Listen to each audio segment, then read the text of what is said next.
ಇಂದು ನಾವು ಮಹಾನ್ ಪುಣ್ಯಪುರುಷರಾದಂತಹ ರಾಮಾನುಜಾಚಾರ್ಯರ ಔದಾರ್ಯದ ಬಗ್ಗೆ ತಿಳಿದುಕೊಳ್ಳೋಣ. ರಾಮಾನುಜಾಚಾರ್ಯರ ಗುರುಗಳಂತ ಉದಯ ಪ್ರಕಾಶರು ಒಂದು ಭವತಾರಿಣಿ ಎಂಬ ಮಂತ್ರವನ್ನು ಅವರಿಗೆ ಬೋಧಿಸಿದರು. ಆಗ ರಾಮಾನುಜಾಚಾರ್ಯರು ಇದನ್ನು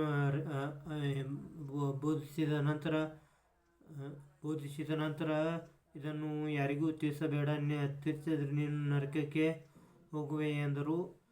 ಆದರೆ ರಾಮಾನುಜಾಚಾರ್ಯರು ಒಂದು ಸ್ಥಳದಲ್ಲಿ ಹೋಗಿ ಆ ಮಂತ್ರವನ್ನು ಜೋರಾಗಿ ಹೇಳತೊಡಗಿದರು.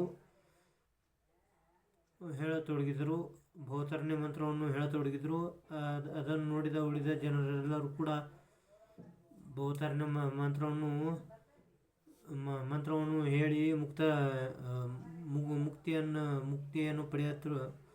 ಹೇಳತೊಡಗಿದರು. ಇದು ಮಠದಲ್ಲಿರುವ ಉದಯ ಪ್ರಕಾಶರಿಗೆ ತಿಳಿಯಿತು. ಆಗ ರಾಮಾನುಜಾಚಾರ್ಯರನ್ನು ಉದಯ ಪ್ರಕಾಶರು ಕರೆಸಿಕೊಂಡು ಕೇಳಿದರು. ಆಗ ಅವರು ಸ್ವರ್ಗಕ್ಕೆ ಹೋಗುವುದಾದರೆ ನಾನು ನರಕಕ್ಕೆ ಹೋಗಲು ಸಿದ್ಧ ಎಂದರು. ಆಗ ಈ ರಾಮಾನುಜಾಚಾರ್ಯರ